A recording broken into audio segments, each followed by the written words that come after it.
All right. This is your week 5 recap. We've got a lot of interesting themes to discuss this week. First and foremost, Pedro is 5-0. Not only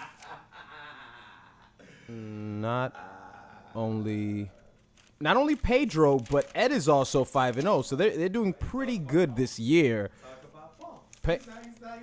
Pedro scored 141 points. Talk about Paul. Hey, Paul. Okay. Paul. All right. Okay. Okay. Fine. 141 points, which was the highest point total of the season. Talk about Paul. He beat you. Yeah. So He beat you. let's move on By a here. lot.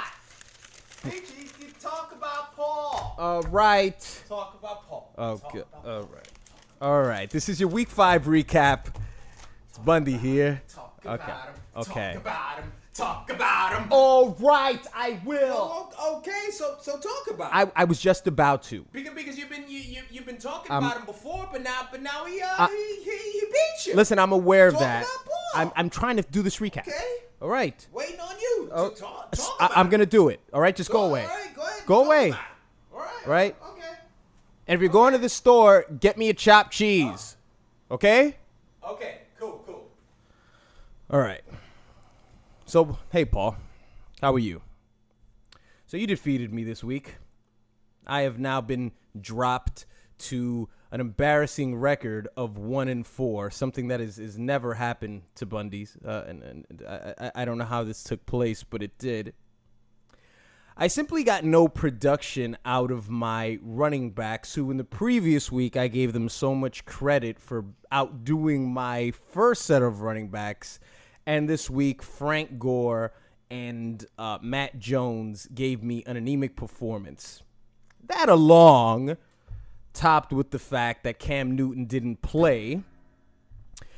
And Eli Manning did what Eli Manning does. I chose to go with Eli Manning because I figured he would be a better fit than Anderson. And I'm not sure how many points Anderson got, Derek Anderson, for the Carolina Panthers. I'm not sure how many points he got, but I'm pretty sure it wasn't that much more than Eli. So I kind of figured if Cam was playing, maybe Calvin Benjamin would have a couple more points, bada bing, bada boom. Maybe I get the upper hand on you, or maybe not. I was defeated by a final score of 81-105, so that was pretty decisive.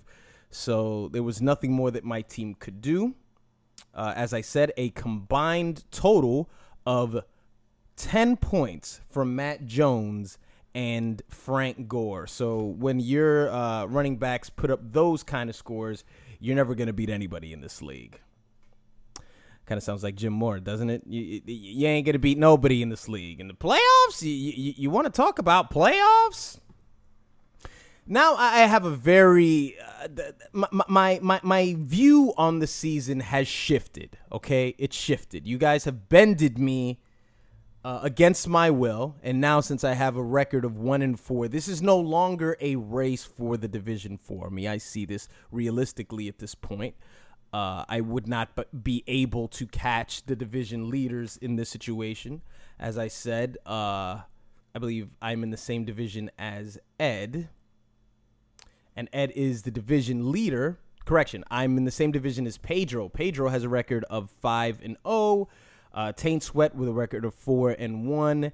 Andy with a record of 2-3. Hensel with a record of 2-3. And then we shift over to the number 1 division, where we've got Ed at number 1 with 5 wins and no losses. Eric at 3-2. Orlando at 2-3. Joe at 1-4. Sorry, Jay at 1-4.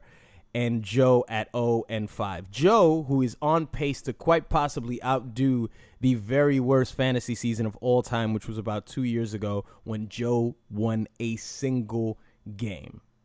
But I have a very realistic view of the season now that I've been dealt this hand of 1 win and 4 losses. This is no longer a season race between me and Pedro. This is no longer a season race. I would probably say against Paul at this point, since he has 4 wins. But can I catch Andy? I think so. Can I get past Hensel? I think so.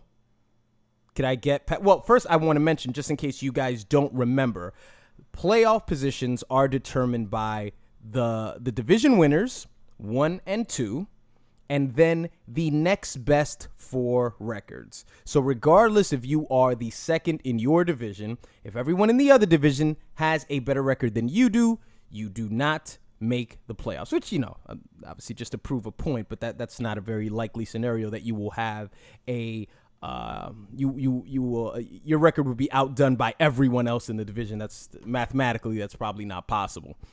So I just have to be better than either Andy, Eric, or Orlando.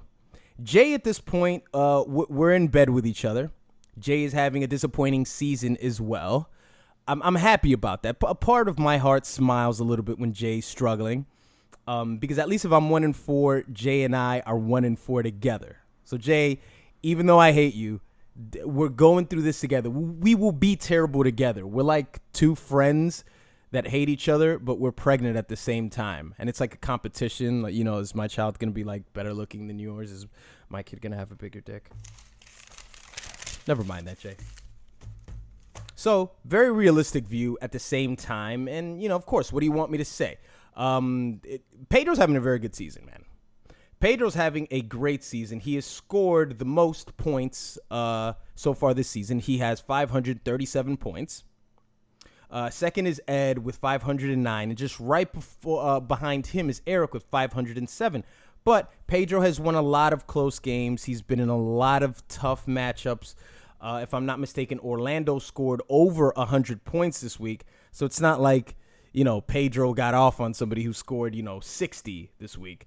Orlando scored 109. 109 would have been enough to beat everyone else in the league this week. Obviously, besides Pedro.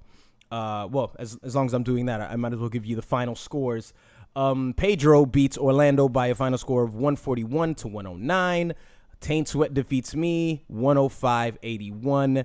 Joe, once again, with the lowest point total of the week, 60-97. He fails.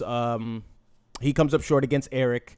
Ed beats Jay 86-79, and Andy defeats Hensel 94-85. So, moving on to next week, we have some interesting matchups. Okay, Taint Sweat is facing Ed. That's a big matchup. Because Taint Sweat loses and say, for example, Eric wins. You get a victory from Andy. All of a sudden, everything gets a little jammed up in the middle. Everything gets a little congested. And these are how bubble teams are created. And this is what makes the tail end of the fantasy season that much more exciting. You've got Turtle Power going against Bundy. And I have to say, even though I said this last week, my matchups are looking very favorable, Kamish. If I do say so myself. They're looking very favorable with Cam Newton hopefully coming back into the fucking game and not suffering from a concussion. He's projected to score about 23 points against that New Orleans defense that we can all agree Ed needs to pick up ASAP. Ain't that right, Jay? And speaking of Jay, he is going up against Andy. Andy with a record of 2-3. Jay with a record of 1-4. Joe going up against Pedro. The 0-5 versus 5-0. And I think I'm going to go ahead and lock Pedro in for a victory to be 6-0. I mean, pretty much at this point, you clinch a playoff spot if you're Pedro and if you're Ed. I mean, because the possibility of you losing most of your games to this point on isn't very likely, even though your teams are fucking ultimately going to crash because you guys will make managerial mistakes. Ed will probably end up trading himself out of a good team. Pedro's the king of trading himself out of a good team because he will simply get bored because his record's too good. So he's going to end up fucking up. Eric faces Hensel in a very boring matchup because Eric doesn't even participate in the league, so you can't even talk shit to him. And Hensel doesn't care about fantasy football. So this was your week 5 recap. Nothing else much to say except that I have a clear fucking view of what's at stake here and who I am up against. Very clear. Would this get very difficult if I end up losing to the commish? Well, hey, I joked in the chat. I joked that if I lost next week, the recap may very well be me setting up the chair and tying the rope around my neck as I'm speaking to you behind the microphone. So that could be very likely, but let's see what happens. As I said, this was your week 5 recap.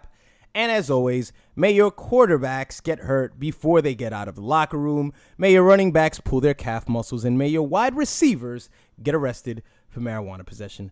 Go fuck yourselves.